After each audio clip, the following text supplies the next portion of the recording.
Apa pembahasan ini mengulangi lagi, jangan pernah takut, jangan pernah buka mata. Ingat, keselamatanmu itu lebih penting daripada uang. Nah, gitu.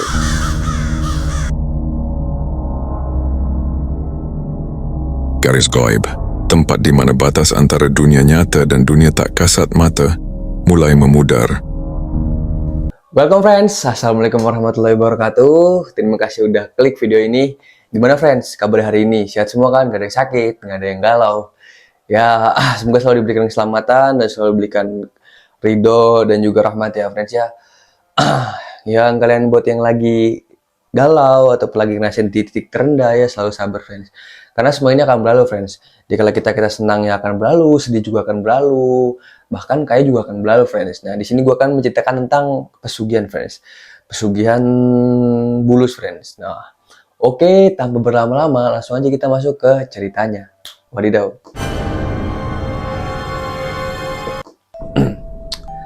Oke friends, jadi di sini gue akan bicara tentang pesugihan bulus ya friends ya. Ya salah satu pelaku sebutannya namanya Mamang Ardi friends. Mamang Ardi ini dia seorang penjual mie ayam friends, penjual mie ayam keliling atau pedagang keliling kaki lima lah friends lah.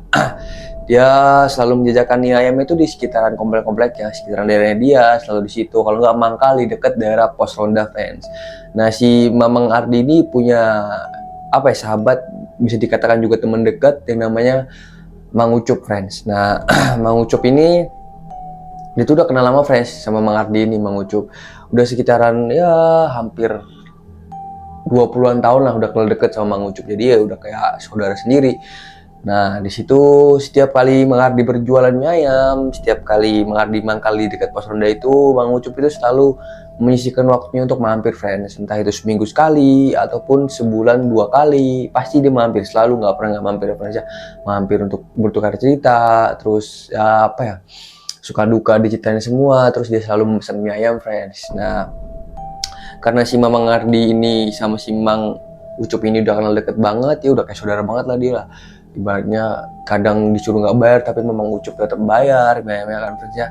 Ya akhirnya singkat cerita, nah, Mang Ardi ini selalu tekun sekali friends, tekun sekali untuk menjual mie ayam friends. Dia selalu keliling-keliling kompleknya, keliling daerah desa-desanya, itu selalu keliling terus. Nah sampai pada akhirnya itu Mamang Ardi bisa membuka outlet friends. Nah outlet itu dia mempunyai 3 cabang friends, 3 cabang mie ayam friends. Nah disitulah friends titiknya si Mamang Ardi ini apa ya, ibaratnya sedih dan juga bangga juga friends, karena perjalanan yang dia lewati selama ini, proses yang dia nikmati selama ini itu nggak sia-sia friends. Nah akhirnya ya Mamang Ucup ini selalu menyemangati, mensupport si Mamang Ardi ini friends. Mamang Ucup dia selalu support, ibaratnya kalau ada kendala tentang keuangan ini Mamang Ardi ini, Mamang Ucup ini selalu bantu pada Mamang Ardi. Nah di situ akhirnya reunian lah berdua, maksudnya me time berdua lah. Mamang Ardi ini sama Mamang siapa namanya Ucup. Nah, Mamang Ucup ini berdua di situ karena Mamang Ardi ini selalu membayarkan kebaikannya Mamang Ucup, ditraktir sama fans. Dia pergi ke Bali berdua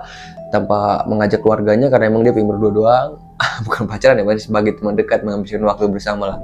Nah akhirnya si Mamang Ardi ini dia selalu ya semua dibayarin, penginapan dia, pesawatnya dia, pokoknya semua. Mamang Ucup ini nggak usah, ibaratnya nggak usah. Nah, sampai pada akhirnya usahanya ini bisa berjalan sampai 3 tahun friends. Nah 3 tahun disitulah.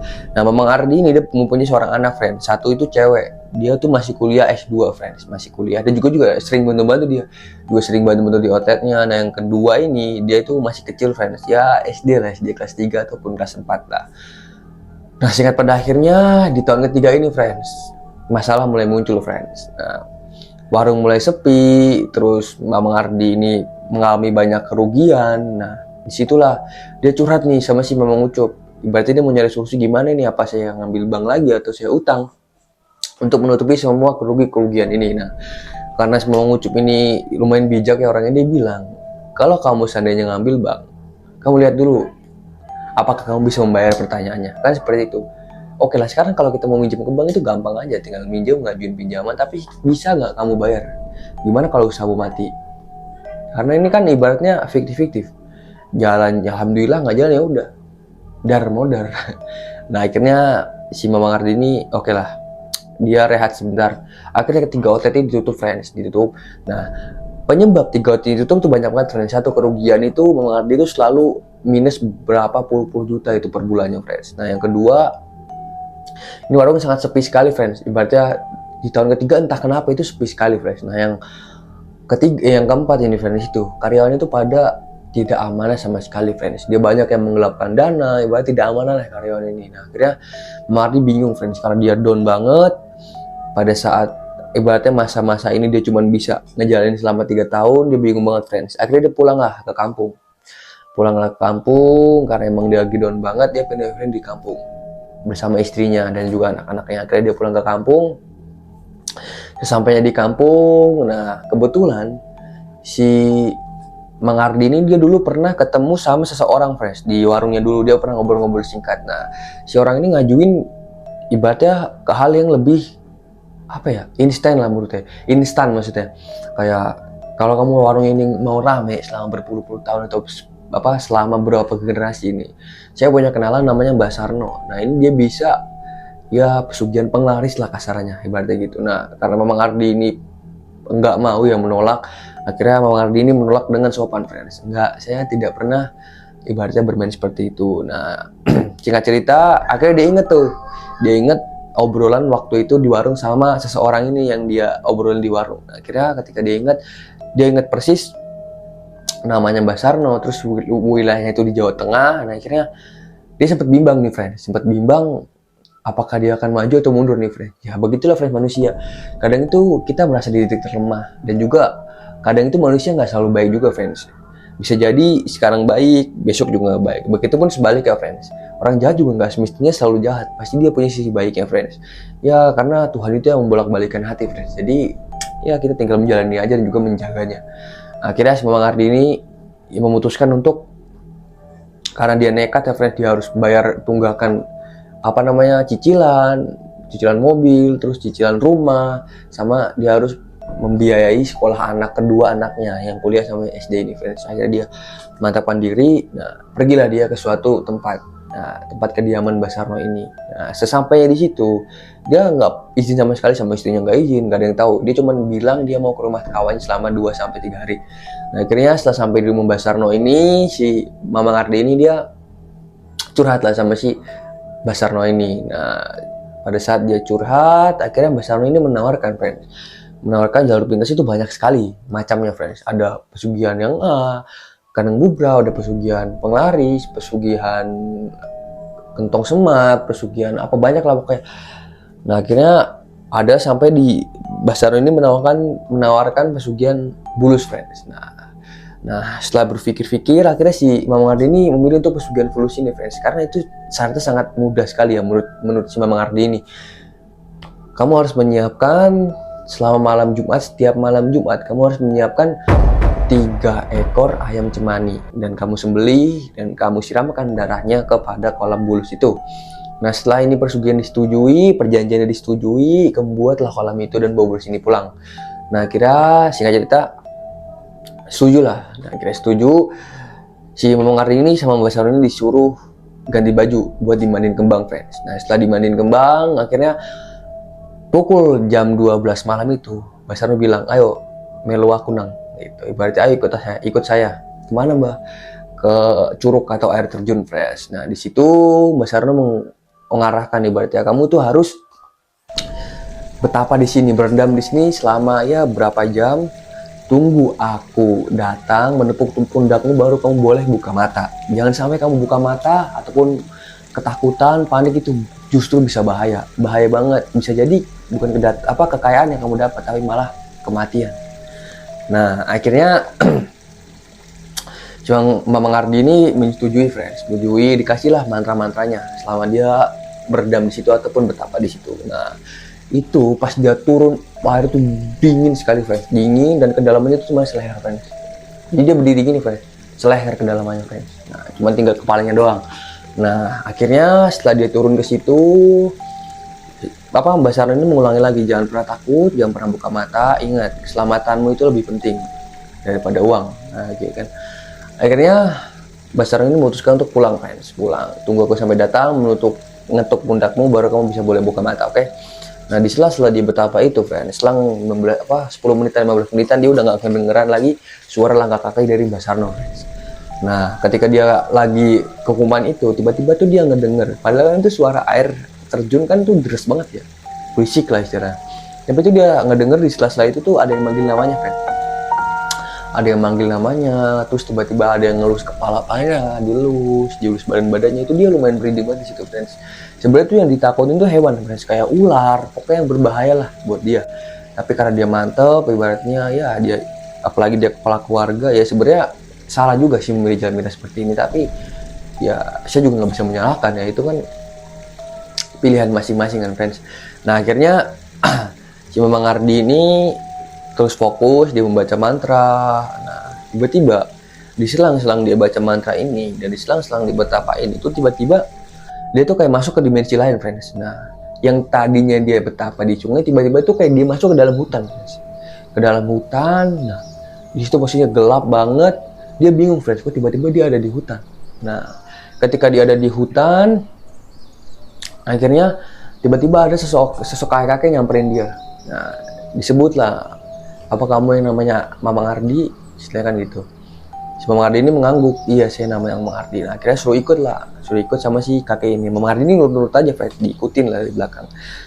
Setelah diikutin sampai di tengah-tengah hutan, tiba-tiba sosok itu hilang friends, hilang. Mamang Ardi kaget, wah kaget karena kan di tengah hutan, bayangin friends, di tengah hutan gelap ya kan suasananya. Nah, akhirnya Mamang Ardi di situ cuman diem doang sambil ngeliatin kanan kiri, sunyi banget kok di situ. Cuman ada suara angin sama suara hewan. Nah tiba-tiba tuh dari kejauhan friends, itu ada pohon-pohon tuh pada bergoyang, kayak ada yang lewat, tau gak sih, kayak ada yang lewat. Nah nggak berselang lama tiba-tiba ada sosok apa ya, kayak buto hijau gitu, tapi dia besar banget ya, kayak gendruwo gede lah, pokoknya tinggi, nyamperin Mamang Ardi ini. Mamang Ardi sempat kaget friends, kaget, dia nggak bisa berkata-kata sama sekali. Ditanyain lah, niat kamu kesini mau apa, ditanya sama sosok itu. Mamang Ardi belum bisa jawab friends, karena dia beneran gemeteran di situ friends. Baru pertama kali seumur hidupnya dia ngeliat sosok seperti ini gitu loh friends. Nah ditanyain lagi sampai 3 kali. Akhirnya Mamang Ardi menjawab, saya ingin hidup saya berubah mbak. Saya dulu mengalami kebangkrutan yang sangat lumayan mbak. Sampai sekarang saya tidak punya apa-apa. Saya ingin berarti kembali ke masa lalu lagi gitu. Masa lalu pas dia lagi jaya-jayanya gitu loh friends. Akhirnya si sosok ini ngasih lah, oke kalau itu maumu tapi kamu siap konsekuensinya. Mamang Ardi siap-siap aja, padahal dia nggak tahu ya friends, tamu yang kita perjalanin sama setan atau bersama jin itu pasti, jin ini pasti minta lebihnya. Oke lah mungkin setahun 2 tahun jin ini paling minta cuman darah ayam cuman, tapi setelah itu bisa jadi anggota keluarga kita friends jadi korban ya kan. Nah akhirnya si sosok ini ngeluarin kayak hewan gitu, ditaruh di tanah. Nah kebetulan hewan itu adalah penyu atau bukan penyu sih, atau bulus friends, bulus. Nah ditaruh di tanah. Nah tiba-tiba bulus itu mendekati Mamang Ardi ini. Setelah hampir dekat, tiba-tiba ditepuk pundaknya. Nah, ditepuk sama Mbak Sarno, friends. Ketika ditepuk pundaknya, blok gitu kan, dia kaget. Akhirnya dia ingat pesan Mbak Sarno, kalau kamu ditepuk pundak itu berarti aku. Nah, dia melek kayak gini, tiba-tiba itu udah ada bulus di depannya lagi berenang, friends. Nah, kaget dong dia. Dia tuh ngerasa kayak di tengah hutan, tiba-tiba kok balik lagi ke sini. Dan tiba-tiba udah ada ini hewan bulus. Nah, kira perintah Mbak Sarno suruh angkat ini bulus. Setelah diangkat, diberilah pakaian yang bersih dan kering ya buat ganti si Mamang Ardi ini. Setelah berganti pakaian, akhirnya dia memutuskan untuk pulang lagi ke rumah Mbak Sarno. Dia berbincang-bincang di situ. Nah akhirnya pagi pun tiba friends, istirahat semua. Pagi pun tiba. Setelah pagi tiba, Mbak Sarno ini berwejangan lagi untuk berpesan lagi. Intinya kamu selalu ingat pesan-pesan saya. Kamu harus siap menyediakan sesajennya atau tumbal ini. Dan dengan 3 ekor ayam cemani kamu sembelih dan kamu tuangkan semua darahnya ke kolam bulus ini. Dan jangan lupa bikin kolam bulusnya jangan bagus-bagus, tidak apa-apa, yang penting syarat yang pertama ini darah ayam cemani ini harus dilaksanakan, jangan sampai lupa, ingat. Oke. Kak cerita, pulanglah dia ke rumahnya yang di Jawa ini. Setelah pulang ke Jawa, dia tuh bawa, nah tiba-tiba istrinya kan kaget, dia bawa bulus kayak gitu. Nah ditanya ini dari mana pak? Enggak, ini saya pingin aja, lucu banget bentukannya. Baik kan si namanya Arhan ini, anaknya ini dia suka banget ya kan sama hewan kayak gini. Akhirnya dibawa pulang, dimasukkan ke mobil. Akhirnya pulanglah Mamang Ardi ini ke rumahnya. Nah, setelah dia pulang ke rumahnya, sesuai perintah dari Mbak Sarno tadi, dibuatlah kolam bulus dibuat. Setelah dibuat, nah pas satu kali malam Jumat atau freestyle pertama kali malam Jumat Kliwon itu baru dia beli ayam cemani tanpa pengotisnya biar nggak curiga. Akhirnya dipotong di situ di jauh rumah, ditaruh di plastik, darahnya dituangkan di situ. Nah akhirnya sebenarnya bingung Mama Ardi ini dari apa kan, ini akan mendatangkan uang sendiri atau bagaimana. Nah tanpa berpikir panjang akhirnya Mama Ardi ini pinjam uang ke temennya, friends, ke temennya lumayan besar, sekitar 3 digitan lah, untuk membuka 3 OTT lagi, membangun OTT lagi agar bisa berkembang lagi. Nah setelah dia minjem itu, akhirnya dia membangun lah, dia beli bahan-bahannya semua. Oke, akhirnya dibuka lah OTT lagi dan nyari hair karyawan lagi. Setelah itu selama 2-3 hari itu tiba-tiba perkembangannya itu sangat pesat sekali, friends. Perkembangannya sangat pesat sekali. Nah si Mama Ardi ini kaget banget, friends, karena pas dulu dia buka cabang ini itu 2-3 bulan itu masih apa ya, sepi-sepinya lah. Nah baru 4-5 bulan ini baru lagi rame-ramenya. Ini cuma 2 hari, waktu selang 2 hari ini tiba-tiba langsung rame banget, friends. Nah oke, akhirnya biasa Mang Ardi di situ. Nah akhirnya Mang Ucupnya datang lagi, kaget dia, dari mana aja kamu? Ibarat cerita dari kampungnya, ibaratnya dia lagi down banget, refreshing ke sana. Akhirnya cerita wah kamu hebatnya dia, kamu udah bisa ibaratnya bangun kontrol emosi kamu dan terus bisa membuka warung ini lagi, ya kan, jadi lebih besar lagi kayak gini. Hebat sih si Mamang Ucup ini, bangga lah punya temen kayak Mamang Ardi gini. Dia nggak pernah pantang menyerah lah istilahnya. Tanpa sepengetahuan Mamang Ardi ini, Mamang Ucup ini sebenarnya Mamang Ardi melakukan hal-hal yang kurang baik ataupun mengambil jalur pintas, friends. Nah singkat cerita akhirnya setiap malam Jumat dia rutin lah, setiap malam Jumat rutin. Nah akhirnya tuh, friends, akhirnya dia bisa bayar cicilan rumah dan dia juga beli rumah lagi yang lebih bagus lagi, dan juga dia bisa bayar cicilan mobil, dan juga kuliah anaknya lulus, friends, udah lulus S2, dan anaknya juga udah hampir mau SMP yang kedua ini hampir mau SMP. Nah setelah itu akhirnya keanehan mulai muncul di sini, friends. Ketika anaknya ini masih kelas 5 atau kelas berapa ya, mau SMP lah. Nah, itu anaknya tiba-tiba dia merasakan hal janggal, friends. Dia tuh diem, apa ya, sakit dibilang sakit ya enggak, karena dibawa kemana pun tuh nggak ada indikasi penyakit apapun itu dalam diri anak ini loh, anaknya si Mamang Ardi ini. Nah sempat bingung tuh ibunya, kenapa ini. Nah dia juga kayak muncul bercak-bercak bintik-bintik gitu, friends, bintik-bintik, dia kayak bulus lah kasarnya, kayak bulus. Nah setelah itu dirawat terus. Nah itu semakin hari, semakin minggu, semakin bulan itu badannya terus terkuras ya, terus tergerus menjadi kurus kering si anaknya Mamang Ardi ini. Nah ibunya ini pusing sekali, friends, pusing dan juga sedih sekali, friends, melihat kondisi anaknya seperti itu. Ya taruh kata, mending saya seperti itu daripada anak saya, ungkapnya si ibu ini. Akhirnya setelah itu menjenguklah si Mang Ucup ini sama kawan-kawannya, menjenguk ke rumahnya si Mang Ardi ini. Anaknya pas ngelihat kondisinya itu pada kaget, friends.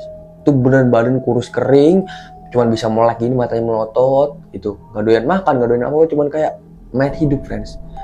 Nah di situ ngobrol lah di belakang, di dekat kolam dia ngobrol. Nah di selang ngobrol itu tiba-tiba temennya itu nyelotok, friends, ini apaan, kok ada kandang kayak gini, ada kolam bulus kayak gini, warnanya merah lagi, bro, segian bulus ya. Nah nyelotok nih, friends, temannya Mang Ardi ini.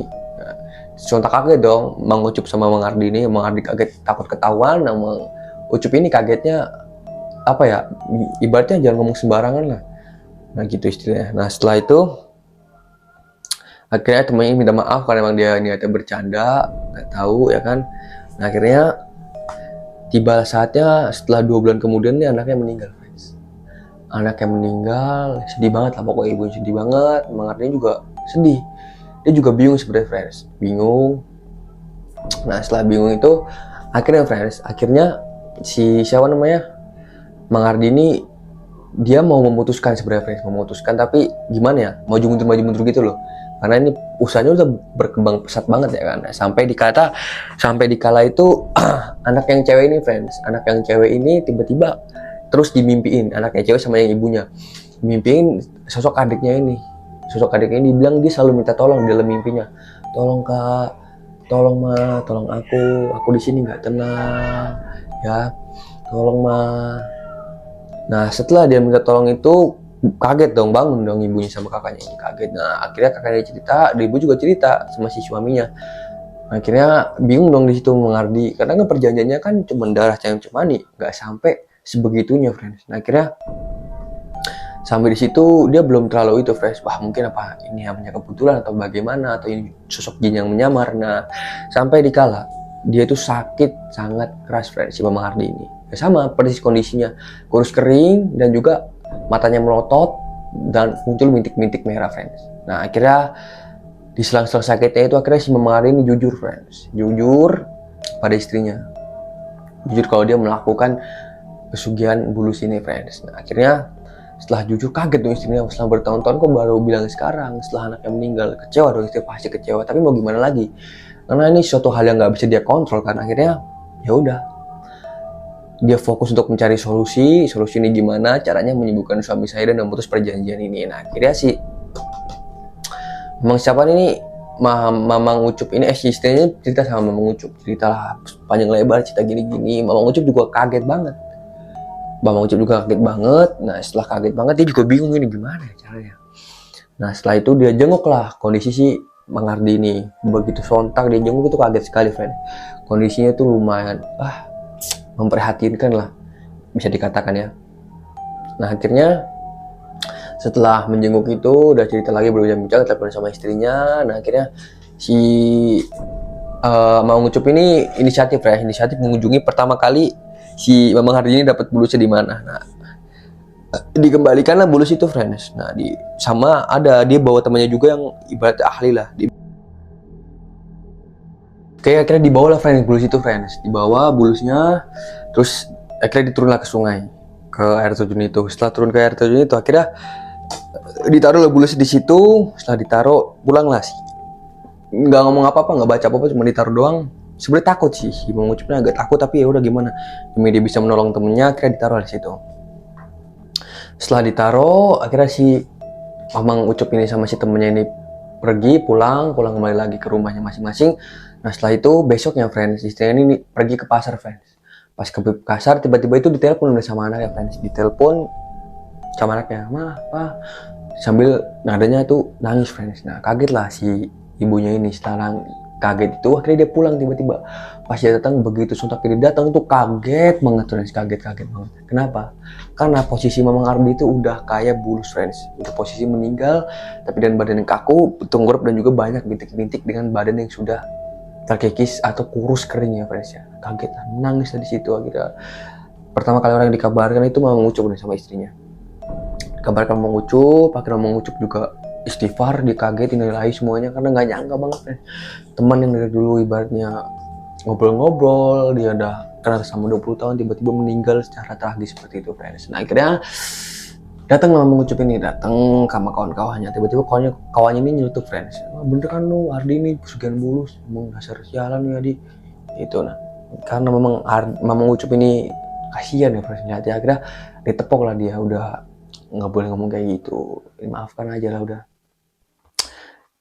soal Ardi udah nggak ada, doain aja semoga dikasih tempat yang terbaik, kata si Mamang Ucup kayak gitu. Akhirnya si Mamang Ucup ini bantu lah, udah akhirnya 7 hari, 1 hari 2 hari 3 hari 4 hari bantu sampai 7 harian menuju 40 hari. Akhirnya udahlah istri di situ. Tiba-tiba istrinya ini ngomong lagi, dia curhat yang balik, tiba-tiba dia muncul bintik-bintik merah kayak bulus.